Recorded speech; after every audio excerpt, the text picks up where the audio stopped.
પ્રણામ બધાને. તમને તત્વ સ્પિરિચ્યુઅલ કનેક્ટમાં શું સારું લાગ્યું?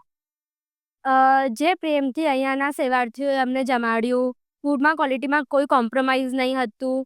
એમનો એ સમર્પણ ભાવ જોઈને અમને લોકોને બહુ બધું શીખવા મળ્યું. અહીંયા આવ્યા પછી હજી એક વાત શીખવા મળી કે cooking is not just any specific gender role, કે it's not just a girl duty, but even a boy or a man should know how to cook to be self reliant.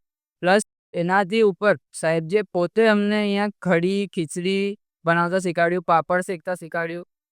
As a youngster મારા પણ ખાવાના ઘણા નાટક છે, but અહીંયા આવીને એક વાત તો સખી ગઈ કે ખાવામાં બધું ચાલશે, ફાવશે ને ગમશે.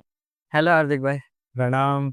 તમને દેવલાલી તત્વ સ્પિરિચ્યુઅલ કનેક્ટમાં શું સારું લાગ્યું? કે મને સ્વાધ્યાય that was one. Second, I guess sports activities કારણ કે બધા એના અંદર કનેક્ટ થતા હતા. And for spiritual upliftment, we also need to take care of our body as well. So yes. प्रणाम नयन भाई. प्रणाम साहब। आपको तत्व स्पिरिच्युअल कनेक्ट के बारे में क्या अच्छा लगा? जो मूवी देखते समय जो समझाया तो हम लोग सब शौक में थे कि एक मूवी का देखने का नजरिया भी ऐसा हो सकता है करके। तो आईना से जब हम संसार की क्रिया करेंगे तो वो दृष्टिकोण से देखने का कोशिश करेंगे हम भी। તત્વ સ્પિરિચ્યુઅલ કનેક્ટમાં શું સારું લાગ્યું? તો સાહેબજીએ અમે લોકોને ન્યૂ ટોપિક્સથી ઇન્ટ્રોડ્યુસ કરાવ્યું, લાઈક નવતત્વ છે, જીવ વિચાર છે, અને એના ઉપર કેવી રીતે એક્સપ્લેન કર્યું છે બહુ બેસિક લેવલ ઉપર.